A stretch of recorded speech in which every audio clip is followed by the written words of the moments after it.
هادي له وأشهد أن لا إله إلا الله وأشهد أن محمدا عبده ورسوله.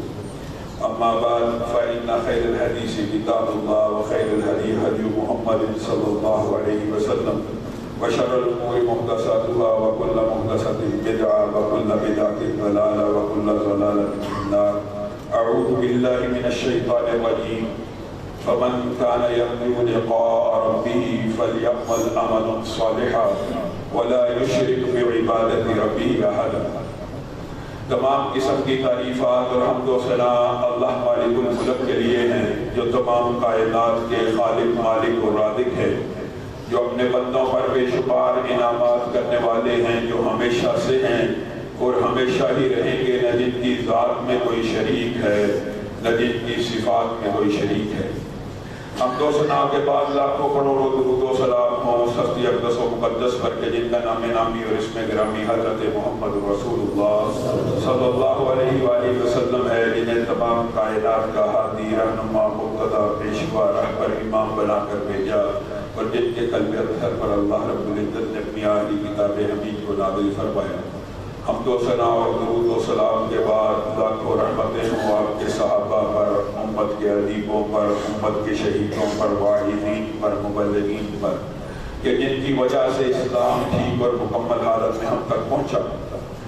معزز سامعین گرامی قدر، حضرت عمر کی سیرت کے حوالے سے بہت سے واقعات آپ کے سامنے رکھے۔ حضرت عمر جو کبھی نہ گھبرائے، کبھی باطل کے سامنے لڑے نہیں، کبھی ان کے موقف میں رائے برابر بھی قرآن و سنت کے مطابقت رکھتے ہوئے کوئی بات ہو، رائے برابر بھی تبدیلی نہ آئی۔ وہ عمر، وہ جلیل القدر صحابی، ایک لمحہ ایک وقت زندگی میں ایسا آیا جب ڈول گئے، جب پریشان ہو گئے، جب غم کی شدت کی وجہ سے آپ کے حواس اور ہوش جاتا رہا، اور وہ واقعہ آپ سب کو معلوم ہے، معروف ہے۔ جس وقت نبی کریم صلی اللہ علیہ وسلم دنیا سے رخصت ہو گئے، دنیا سے چلے گئے، حضرت عمر کو خبر ملی، حضرت عمر کھڑے ہوئے، حضرت عمر کھڑے ہوئے، تلوار نکالی اور کہا، جس نے کہا محمد صلی اللہ علیہ وسلم فوت ہو گئے ہیں، میں عمر اس کی گردن کو کاٹ ڈالوں گا۔ صحابہ سہم کے، ڈر کے، بیٹھ گئے۔ عمر نے کہا، جس طرح 40 دن کے لیے موسیٰ گئے تھے، نبی کریم صلی اللہ علیہ وسلم بھی دنیا سے عارضی طور پر گئے ہیں، واپس آ جائیں گے، یہ الفاظ بھی تاریخ کی کتابوں میں ملتے ہیں۔ اسی اثناء میں حضرت ابو بکر اپنے گھوڑے سے اترتے ہیں، نبی کریم صلی اللہ علیہ وسلم کی میت کی طرف جاتے ہیں، ان کے ماتھے کے اوپر بوسہ دیتے ہیں۔ پہلے بھی ایک مرتبہ آپ کے سامنے یہ بات میں نے رکھی تھی، ہمارے بعض بھائی جن کا یہ عقیدہ ہے نعوذ باللہ نبی کریم صلی اللہ علیہ وسلم کے اوپر موت آئی نہیں، اور بعض کا عقیدہ آئی تھی، ایک لمحے کے لیے آئی اور چلی گئی۔ ان بھائیوں سے اگر پوچھا جائے میت کو، مرے ہوئے جسم کو، میت کو بوسہ دینے کا کوئی ثبوت ہے اسلام میں؟ جی ہے۔ کیا ثبوت ہے؟ جی حضرت ابو بکر نے نبی کریم صلی اللہ علیہ وسلم کے ماتھے پر بوسہ دیا۔ اچھا بات سمجھ آ رہی ہے؟ میت کو بوسہ دینے کا کوئی ثبوت ہے؟ جی ہے۔ کیا ثبوت ہے؟ حضرت ابو بکر نے دیا تھا۔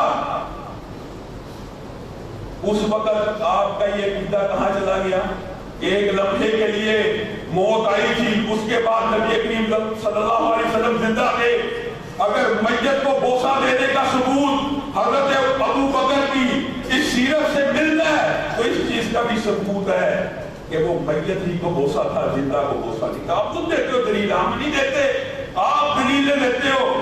حضرت ابو بکر، یہ ایک لمبا الگ باب ہے، باہر آئے، امت کی رہنمائی کی۔ حضرت عمر خود بیان کرتے ہیں، میں کھڑا تھا، تلوار لے کے کھڑا تھا، میرے دل میں تھا جو بھی کہے گا نبی کریم صلی اللہ علیہ وسلم دنیا سے چلے گئے ہیں، میں اس کی گردن کو کاٹ دوں۔ حضرت ابو بکر نے اپنا خطبہ شروع کیا اور آغاز کیا تو کہاں سے کیا؟ وما محمد الا رسول قد خلت من قبلہ الرسل افإن مات أو قتل انقلبتم على أعقابكم۔ اور لوگوں، محمد یہ اللہ کے ایک رسول ہیں، اگر وہ شہید کر دیے جائیں، اگر ان کو موت آ جائے تو کیا تم ایڑیوں کے بل پھر جاؤ گے؟ کیا اسلام کو چھوڑ دو گے؟ یہ اللہ کہہ رہا ہے۔ حضرت عمر نے کہا اللہ کی قسم ابو بکر کے منہ سے قرآن کی آیت کو سننا تھا، مجھے لگا اللہ رب العزت نے یہ آیت اسی دن کے لیے نازل کی تھی۔ اور ابو بکر نے پھر کہا من کان یعبد محمدا فإن محمدا قد مات من کان یعبد اللہ فإن اللہ حی لا یموت۔ اور جو کوئی محمد صلی اللہ علیہ وسلم کی پوجا کرتا ہے تو سن لے محمد صلی اللہ علیہ وسلم وفات پا گیا۔ اور جو اللہ کی عبادت کرتا ہے اللہ کو موت آنا تو دور کی بات، اس کو تو نیند میں نہیں آتی، نیند آنا تو دور کی بات، اس کو تو اونگ بھی نہیں آتی، وہ رب ہمیشہ ہمیشہ کے لیے زندہ ہے۔ یہ وہ لمحہ ہے حضرت عمر کی سیرت کا جو خود کو بیان کرتے ہیں کہ یہ وہ لمحہ تھا جس میں عمر خطا کر گیا، جس میں عمر ڈول گیا۔ وجہ بھی کیا تھی؟ وجہ محبت تھی، وجہ عقیدت تھی۔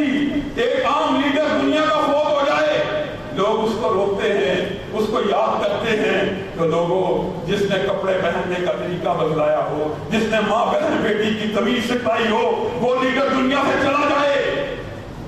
امت کے اوپر جو بیتنی ہے صحابہ کے اوپر کیا بیتی ہو؟ صحابہ جب حضرت ابو بکر کا خطاب ختم ہوا ہزاروں کتاب ہونا شروع ہو گئے، پتا تھا اب یہ جو بات بیان کر دی گئی ہے یہی حرف آخر ہے، لیکن یہاں پہ رک جائیے۔ افسوس اور دکھ کی بات ہے، دکھ کی بات ہے ہمارے معاشرے کے اندر کیسے کیسے فلسفے پھیلے ہوئے ہیں۔ اللہ نبی کو تو کہہ رہا ہے انک میت وانہم میتون، تو بھی فوت ہونے والا ہے، انہوں نے بھی مر جانا ہے۔ افإن مت فهم الخالدون، کیا تم مر جائے وہ ہمیشہ کے لیے زندہ رہنے والے ہیں؟ ان فلسفہ قرآن کی سری آیتوں کے خلاف دکھ اور افسوس پتا گیا۔ وہ صحابہ، وہ ازواج مطہرات جو نبی کریم صلی اللہ علیہ وسلم کے بغیر ایک پل بھی جینے کا تصور نہیں کر سکتے، وہ لوگ ایک لمحہ بھی ان کو اپنی زندگی میں نبی کریم صلی اللہ علیہ وسلم جیتے ہی کبھی نہ ملے۔ میں یہ جو بات کہہ رہا ہوں یہ بڑی غور و فکر کرنے کی بات ہے۔ ازواج مطہرات جو نبی کے بستر کی ساتھی اور صحابہ جو نبی کی زندگی کے ساتھی، یہ کتنے برس دنیا میں رہے؟ آخری صحابی 100 سنہ ہجری کے بعد فوت ہو رہا ہے۔ 100 برس میں کسی صحابی کے پاس حالت بیداری میں نہیں آئے۔ تابعی 100 برس دنیا میں رہے، ان کے پاس نبی کریم نہیں آئے۔ تابعی ان کے پاس نبی کریم حالت بیداری میں نہیں آئے۔ 400 سال بعد ایک صوفی اٹھا، اس نے کہا کہ میں نے جاگتی آنکھوں سے نعوذ باللہ نبی کریم کا دیدار ہے۔ لوگوں یہ عقیدہ باطل ہے، یہ عقیدہ گندا ہے۔ جو مرضی دنیا کے اندر اگر کوئی کہے میں نے نبی کریم کو حالت بیداری میں دیکھا تو یاد رکھو اس نے نبوت کا دعویٰ تو نہیں کیا، لیکن اس نے کس چیز کا دعویٰ کیا؟ صحابیت کا دعویٰ کیا ہے۔ صحابی کون ہوتا ہے؟ جو حالت بیداری میں جاگتی آنکھوں کے ساتھ حالت ایمان میں نبی کریم کا دیدار کرنے تو صحابی ہو جاتا ہے۔ خواب کی بات نہیں کر رہا، حالت بیداری کی بات کر رہا ہوں۔ یہاں پہ ایسے ایسے صوفی، ایسے ایسے گمراہ آج بھی کشف کے واقعات، میں ڈنکے کی چوٹ کہنا چاہتا ہوں، یہ مسئلہ عقیدے کا ہے۔ کسی کو برا لگتا ہے تو لگے، اللہ کی قسم وہ شخص جھوٹا ہے جو یہ دعویٰ کرے میں نے جاگتی آنکھوں سے نبی کریم صلی اللہ علیہ وسلم کا دیدار کیا۔ وجہ آپ کے اور میرے سامنے ہے۔ جو سب سے محبوب تھے، جو صحابہ تھے، حضرت بلال، اگرچہ روایت کے اندر خوف موجود ہے، مدینہ میں آتے ہیں، حسن و حسین درخواست کرتے ہیں اذان دیجیے، اذان دیتے ہیں، اشہد ان محمدن کے الفاظ پہ پہنچتے ہیں، پورے مدینہ میں صفحہ ماتم بچ جاتی ہے۔ اور صحابہ نبی کے جانے کے بعد نبی کا غم مناتے رہے۔ نبی سے ملاقات زندگی میں ہونا ہوتی تو کن کی ہوتی؟ صحابہ کی ہوتی، ازواج مطہرات کی ہوتی۔ یہ گندا نکما فلسفہ بندے صغیر پاک و ہند اور ترک کے پاس صوفیوں نے ایجاد کیا ہوا ہے۔ مردے واپس آتے ہیں، اس کے اوپر الحمدللہ آپ کے سامنے خطبات توحید کے اندر لمبی گفتگو رکھی تھی، بات کو حضرت عمر کی سیرت کا یہ وہ لمحہ تھا، لیکن حضرت ابو بکر کی مردم شناسی کے اوپر غور کی۔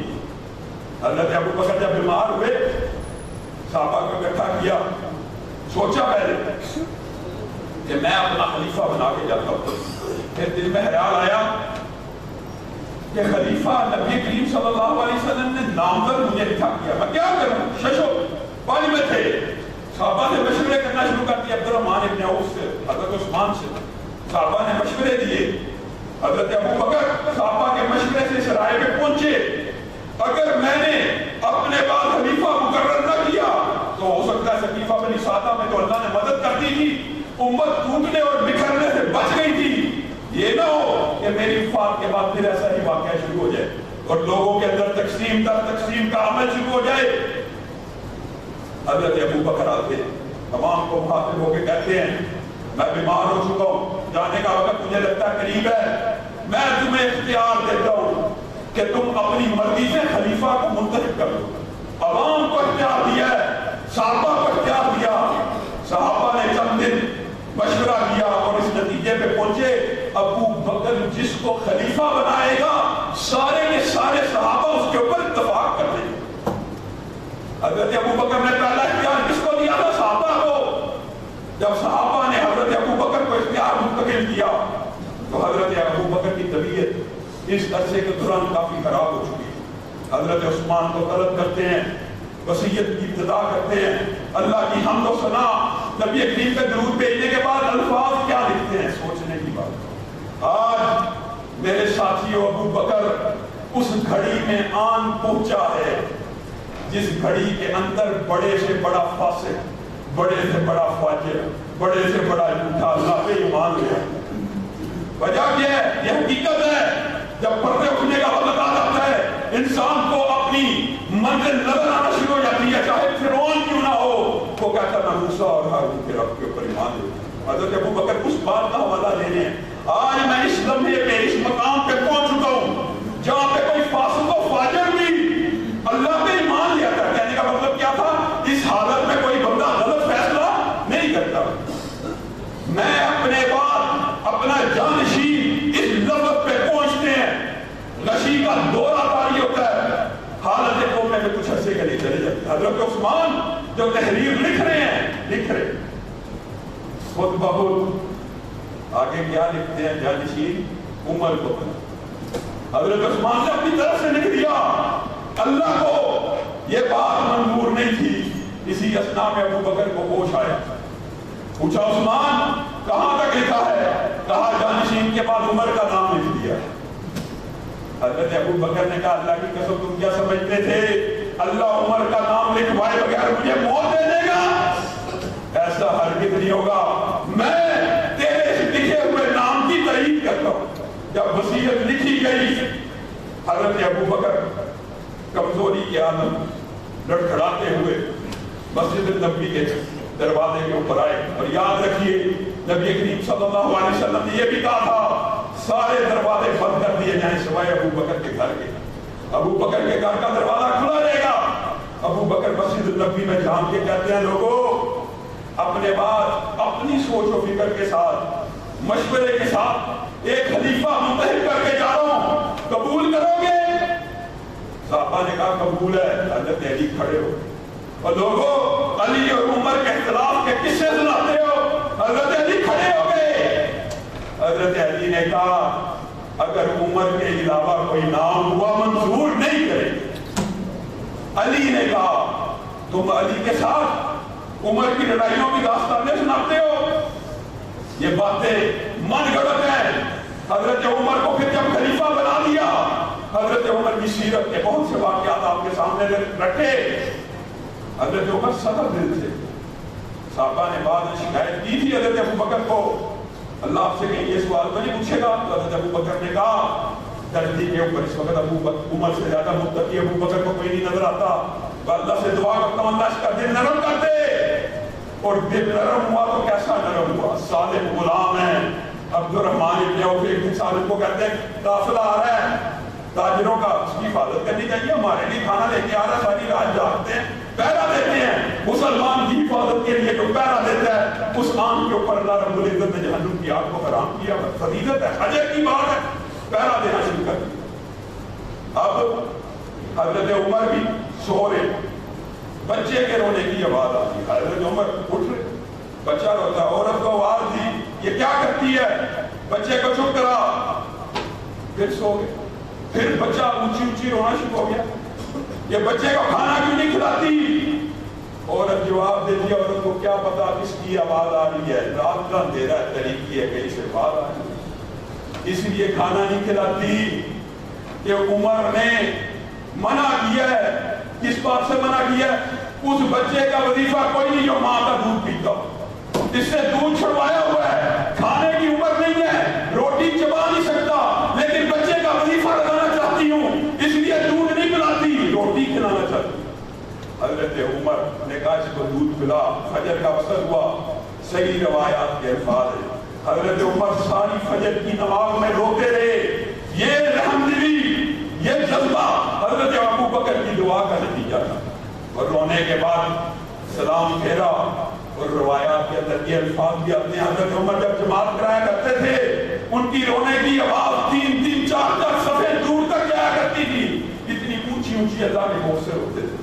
اعلان کیا عمر نے پتہ نہیں کتنے بچوں کے اوپر ظلم کیا ہے. آج کے بعد عمر آرڈیننس جاری کرتا ہے, جس گھر میں جو بھی بچہ پیدا ہوگا عمر اسلامی ریاست کی طرف سے اس کا وظیفہ مقرر کرتا ہے.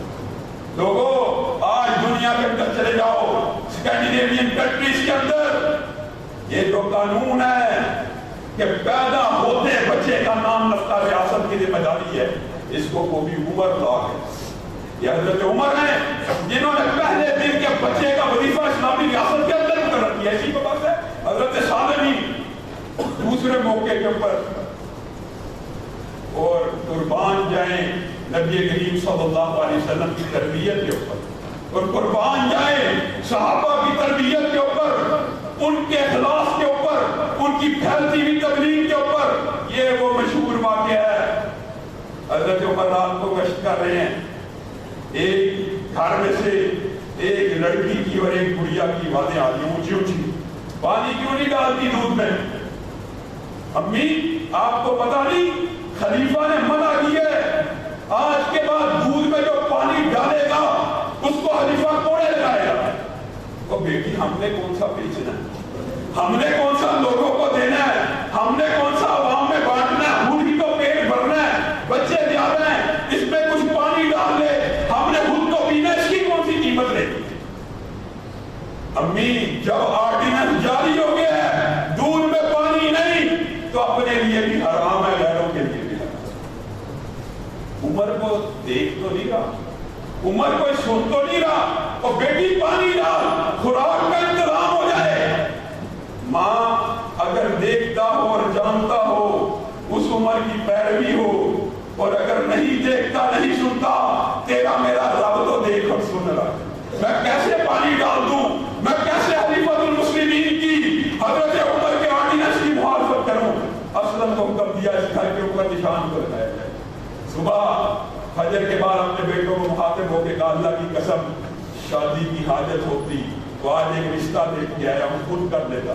عمر بڑھ چکی ہے, شادی کے اخراجات اور ذمہ داریاں, ریاست کی ذمہ داریاں, خلافت کی ذمہ داریوں کی وجہ سے شادی نہیں کرنا چاہتا. ان میں سے کوئی ہے بیٹوں سے مخاطب ہو کے شادی کرنا چاہتا, حضرت آصف نے کہا میری شادی کرنی, نیک نیتی کی بنیاد پہ کی ہوئی شادی. حضرت عاصم کی ام عمارہ سے شادی رہتی ہے, اور اسلام کی تاریخ میں ام عمارہ کے نام سے جانی جاتی ہے. شادی ہوتی ہے, ان کے گھر میں اس نے نیت ہے نا, اخلاص ہے نا. اللہ کلام حمید میں کہہ رہے ہیں اگر فقیر بھی تمہارے سے آ کے رشتہ مانگے, باجماعت نمازی ہو, پکا مسلمان ہو, اللہ کے حقوق کو پورا کرنے والا ہو, اپنے رشتے دے دیا کرو بیٹیوں کے. ان کو کیوں, یکونوا فقراء یغنیہم اللہ من فضلہ, اگر وہ فقیر بھی ہوں گے, اگر اخلاص اور حسن نیت سے شادی کی جائے گی, اللہ رب العزت انہیں تمکن کر دے گا. یہ حسن نیت کی شادی ہے. بیٹی پیدا ہوئی ام عاصم لیلا نام کا, معروف ہوئی, بہت بڑی زاہدہ عابدہ گزری. حسن نیت کی شادی کا انجام دیکھیے. ان کے گھر ام عاصم کے گھر بیٹا پیدا ہوا, کیا نام رکھا؟ عمر. یہ وہی عمر بن عبد العزیز ہے, یہ وہی عمر بن عبد العزیز ہے کہ جس کو اسلام میں 5واں خلیفہ راشد کہا جاتا ہے. اس طرح نسل چلتی ہے, اس طرح اخلاص کا نتیجہ نکلتا ہے. یہ بات آپ کے سامنے حضرت عمر, ان کا عجیب و غریب اور خدا خوفی اور اسلام سے محبت کے پیدر میں واقعات اس قدر ہیں. سہیل بن عمر, حارث بن ہشام, کتنے بڑے جرنیل ہیں قریش کے, ہیں بڑے جرنیل ہیں, بڑے سپہ سالار ہیں. حضرت عمر کے پاس آئے ہیں, حضرت عمر نے ساتھ بٹھایا ہوا ہے, عزت بھی دی جا رہی ہے, کرام بھی دیا جا رہا ہے. ابھی پتہ نہیں ہے کہ دربار کھلا ہے, خلافت فجر کی نماز کے بعد لوگوں کی آمد و رفت شروع ہوتی ہے.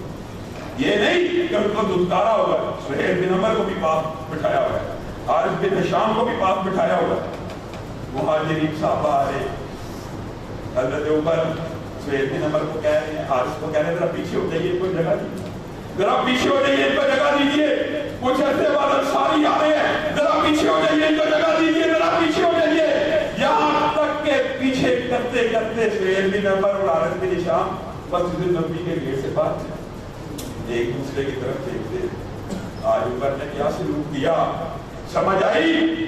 حارث سہیل کو کہہ رہے ہیں پتہ لگا یہ جو کمزور تھے, یہ جو ناتواں تھے, یہ جو نادار تھے, یہ عمر کے قریب بیٹھتے ہیں اور میری تیری جگہ بنی ہے مسجد نبوی کے دروازے کے بعد. سہیل نے کہا اللہ کی قسم عمر نے صحیح کیا ہے, عمر نے درست کیا ہے. جس وقت یہ مخلوق الحال غریب لوگ نبی کریم صلی اللہ علیہ وسلم کی مدد کر رہے تھے, میں اور تو نبی کریم کے خلاف تلواروں کو بلند کر. اندر آتے ہیں, عمر سے پوچھتے ہیں کوئی مطالبہ ہو سکتا ہوگا؟ آج کی شدت نے, آج کی رسوائی نے کلیجے کے اوپر بڑا دہم لگایا ہے. کوئی طریقہ, کوئی سبیل ایسی ہے ہم بھی انصاریوں کی صف میں شامل ہو جائیں, ہم بھی مہاجرین کی صف میں شامل ہو جائیں, ہمارے بھی اللہ رتبے بلند کر دے. حضرت عمر مسکراتے ہیں, کہا ہاں تمہیں کس نے کہا اسلام میں رستہ نہیں ہے, جاؤ. اشارہ کرتے شام کی طرف, جاؤ تمہارے رتبے اللہ بلند کرے گا. اور حضرت عمر کی ذہانت کا نتیجہ دیکھیے, پہلے ہی مارکے میں سہیل بن عمر بھی شہید ہو جاتے ہیں اور حارث بن ہشام بھی شہید ہو جاتے ہیں, اور تاریخ میں ان کا نام عمر ہو جاتا ہے. لوگوں, اسلام کے اندر بھی حضرت عمر کی سیرت کے اندر بہت سے واقعات ہیں جو اس بات کے اوپر دلالت کرتے ہیں کہ اسلام میں بھی مقام و مرتبہ کس کو ملے گا؟ جو متقی ہوگا, جو تقوی اختیار کرے گا. ہماری آپس میں کوئی برادری کنبہ قبیلہ نہیں کہ شیخ افضل ہو چودھری سے, ارائی افضل ہو چودھری سے, فلاں برادری سے افضل ہو. اللہ کی قسم یہ سب دنیا کے معاملات ہیں اور جھوٹ کے اوپر مبنی ہیں. اللہ کے ہاں عزت والا وہ ہے جو اللہ سے زیادہ کرتا ہے. اللہ رب العزت جو کہا کہ سنا گیا اس کو سمجھنے کی توفیق ملائے.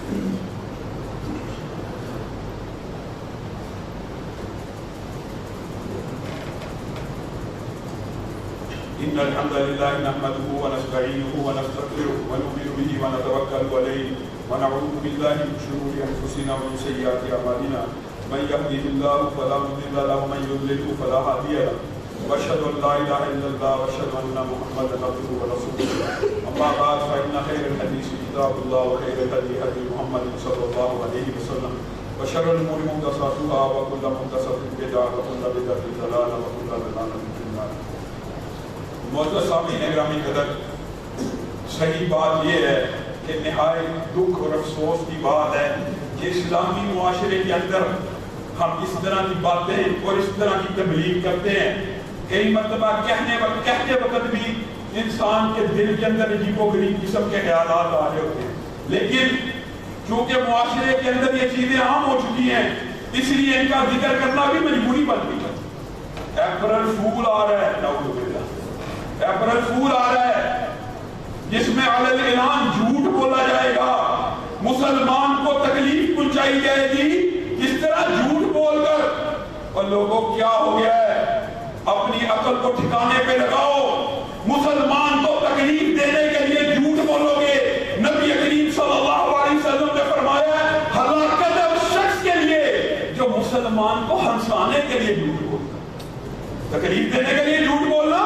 بات سمجھ آ رہی ہے؟ نبی کریم نے کہا جو بندہ مسلمانوں کو ہنسانے کے لیے، ہلاکت ہے، بربادی ہے، ہلاکت کے گھڑے کے اندر ہے، جہنم کی بڑی لمبی گھاٹی میں ہے، وہ شخص جو ہنسانے کے لیے جھوٹ بولتا ہے، اس وقت تک بندہ مومن نہیں ہو سکتا جب تک ہنسی مذاق میں بھی جھوٹ نہ چھوڑ دے۔ لوگوں یہ کیا بات ہے؟ اللہ رب العزت کلام حمید میں سچ کا ذکر کرتے ہیں، وَاذْكُرْ فِي الْكِتَابِ إِبْرَاهِيمَ إِنَّهُ كَانَ صِدِّيقًا نَبِيًّا۔ اللہ نے یہ کہا ہے ابراہیم کا ذکر ہونا چاہیے، کیوں؟ کیونکہ وہ ایک سچا نبی ہے۔ وَاذْكُرْ فِي الْكِتَابِ ادریس کا ذکر ہونا چاہیے، إِنَّهُ كَانَ صِدِّيقًا نَبِيًّا، وہ سچا نبی ہے۔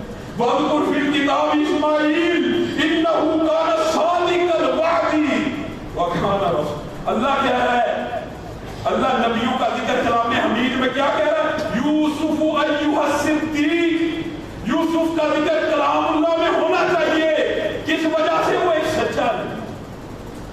مریم کا ذکر کلام اللہ میں ہونا چاہیے، وجہ کیا؟ عیسیٰ کی ماں کا ذکر ہونا چاہیے، وہ امہ صدیقہ، اس کی ماں سچی ہو رہا ہے۔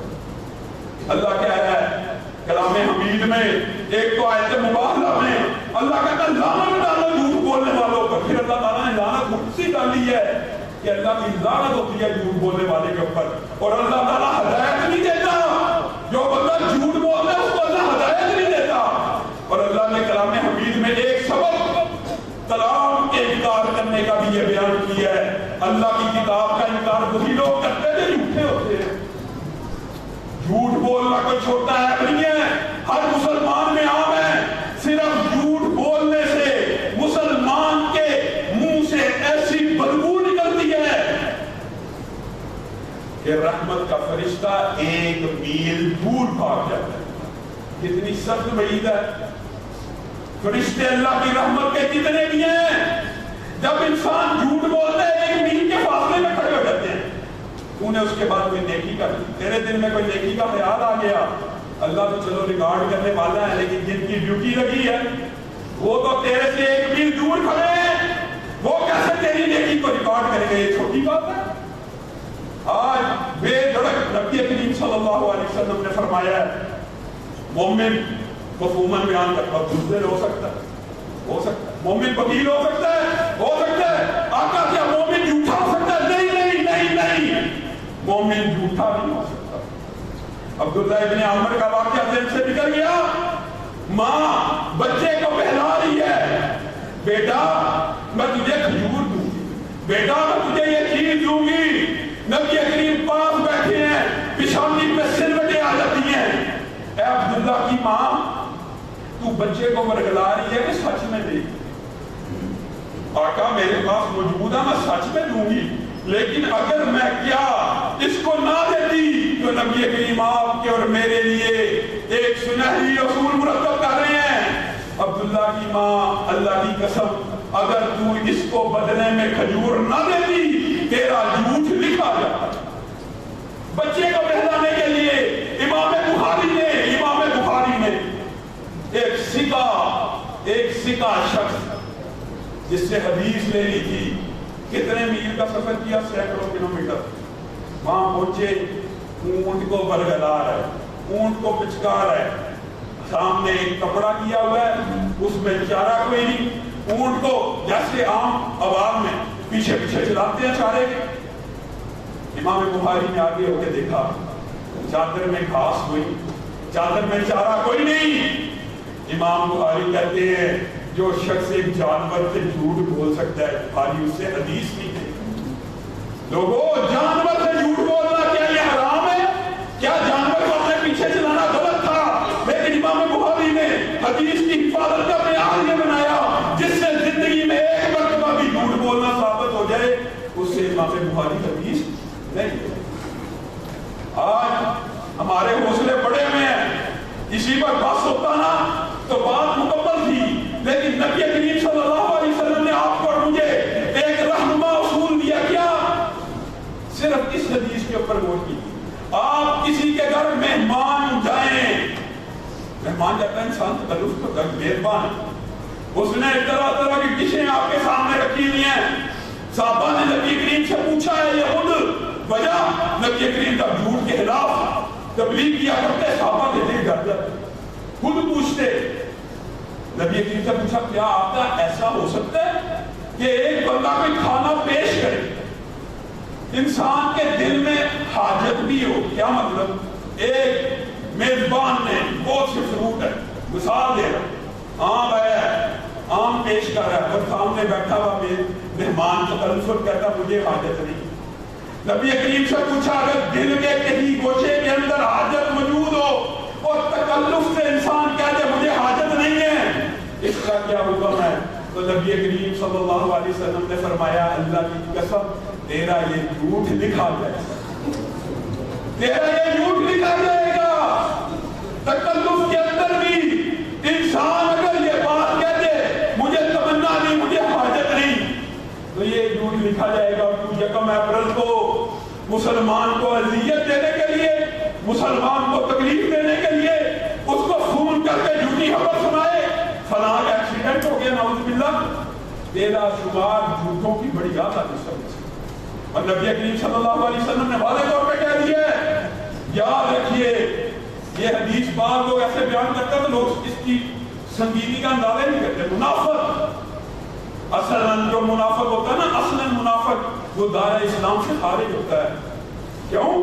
اس نے صرف اوپر سے اسلام قبول کیا ہوتا ہے، عبداللہ ابن ابی کا واقعہ آپ سب کو پتہ ہے۔ نبی کریم صلی اللہ علیہ وسلم نے فرمایا منافق کی بھی صرف 3 نشانیاں ہوتی ہیں، بعض روایات میں 4 اور 5 اکٹھی کی ہے، لیکن بنیادی نشانیاں کی ہے، جب بات کرتا ہے تو کیا کرتا ہے؟ جھوٹ، جب وعدہ کرتا ہے تو کیا کرتا ہے؟ توڑ دیتا ہے، جب امانت رکھی جاتی ہے تو کیا کرتا ہے؟ خیانت کرتا ہے۔ تینوں باتوں کے اوپر غور کر لو، تینوں میں زبان کا پاس نہیں رکھتا، یہ تینوں باتوں اہل شکنی میں بھی زبان کا پاس نہیں، جھوٹ میں بھی زبان کا پاس نہیں، امانت میں خیانت میں بھی جھوٹ ہے، امانت لی زبان دی، بعد میں زبان کا احساس نہیں۔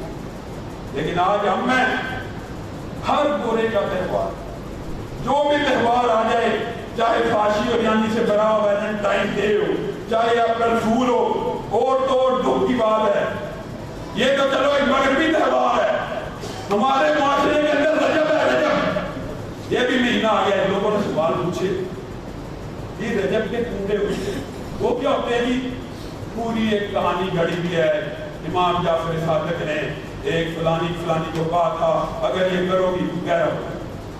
لوگوں یاد رکھو رجب کا مہینہ حرمت کا مہینہ ضرور ہے، حرمت کے 4 مہینوں میں سے ایک ماہ ضرور ہے، اور حرمت کے مہینوں کے بارے میں صحیح روایات موجود ہے کہ ان میں عبادت کرنا دیگر مہینوں میں عبادت کرنے سے افضل ہے سوائے رمضان کے، اور ذی الحج ویسے ہی حرمت کا مہینہ ہے، اس کی پہلی 10 رات تمام مہینوں کے اندر عبادت کرنے سے بہتر ہوتی ہے، لیکن ان کے بعد حرمت کے مہینے عبادت کے لحاظ سے اچھے ہوتے ہیں۔ لیکن حقیقت بات پتہ کیا ہے؟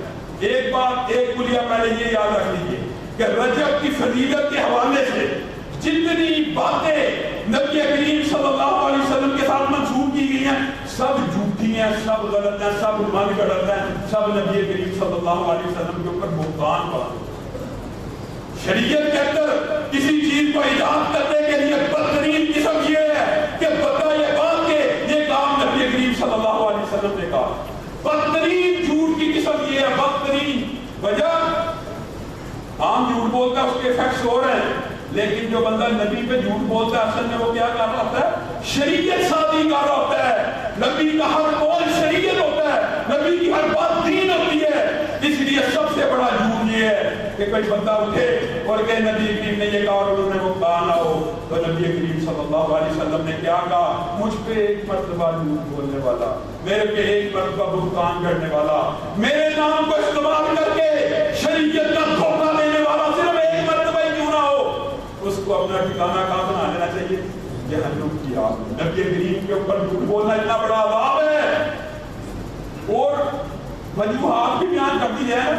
یہ علامہ صاحب کی جو حدیث ہے اس کی کیا وجہ رہی؟ یہ وجہ اس کا فلاں راوی ضعیف ہے, اس کا فلاں راوی مجبور ہے, اس کی سند میں انقطاع ہے, یہ سند متصل نہیں ہے. ان سب باتوں کے باوجود بس اپنی اور سنگینی کی بات بتانا چاہتا ہوں. 22 رجب کو اس مہینے کے اندر بہت سی بدعات ہیں, 2 بدعات زیادہ ہیں. ایک 22 رجب کے ٹوٹے ہیں. اگر کسی نے مطالعہ کرنا ہے تاریخ کی کتب اٹھائیے.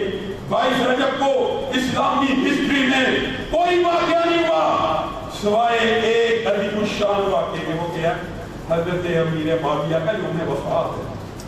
حضرت معاویہ کا یوم وفات ہے. اس کے علاوہ پوری اسلامی تاریخ کے اندر کوئی ایک مشہور واقعہ 22 رجب کے اندر اگر ہوا ہمیں نہیں.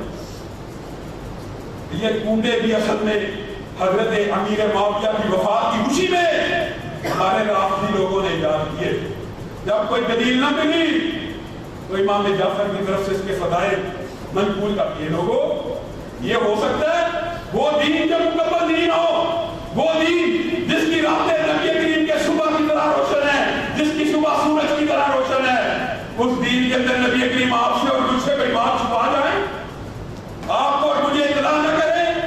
ہمارے یار دوستوں نے کیسی باتیں گھڑی ہوئی ہیں جی. نبی کریم چپکے سے اٹھتے ہیں, رات کا وقت تھا جی 15 کو شعبان کو, رات کو اٹھے چپکے سے اور نفل پڑے, بقیع میں گئے. نعوذ باللہ. نبی کریم جو حریص علیکم, جو تم پہ اور مجھ پہ حریص ہے کہ یہ ساری امت جنت میں چلی جائے, اتنا بڑا نیکی کا کام چھپا کے راتوں رات عبادت کر کے سو گئے. آپ کو مجھے اطلاع نہیں کی, ان کو اطلاع ہو گئی. اور پھر 22 رجب کے بعد 27 رجب ہے جی. اس دن کیا ہوتا جی؟ معراج ہوئی. اور لوگوں یہ کہاں سے پل سکے, یہ کہاں سے دن؟ اور تم لوگ اگر حقیقت میں سنت پہ چلنا چاہتے ہو, دنوں میں سب سے افضل دن جمعے کا, جمعے کا. امام سے پہلے مسجد میں آ جاؤ, کوئی گفتگو نہ کرو, کوئی چھیڑخانی نہ کرو, خوشبو لگا کے آؤ, اپنے ساتھ گھر والوں کو لے کے آؤ.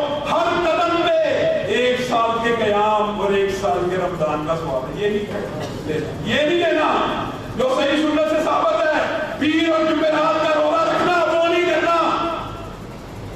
جو رمضان سب سے افضل ہے, جو ذی الحج کے 10 دن ہیں ان پہ عمل نہیں کرنا. جو بات من غلط مولوی پیر نے بتا دی ہے 27 کو یہ عبادت کرو گے, نبی کریم معراج پہ گئے تھے, یہ ہوا تھا وہ ہوا تھا. پہلی بات تو یہ ہے کہ معراج کی تاریخ کی ثابت نہیں ہے. بالفرض معراج کی تاریخ ثابت ہو تو اس کے بعد نبی کریم دنیا میں کتنی دیر زندہ رہے؟ 13 برس, 15 برس, اتنے برس زندہ رہے. انہوں نے تو 27 رجب کو مجھے اور آپ کو کوئی خاص عبادت نہیں کروائی. آپ کو کہاں سے گئی یاد, آپ نے کہاں سے کاٹ لی ہے؟ اللہ رب العزت جو کہا گیا, جو سنا گیا, اس کو سمجھنے کی توفیق عنایت فرمائے. سبحان ربک رب العزت عما یصفون وسلام علی المرسلین والحمد للہ.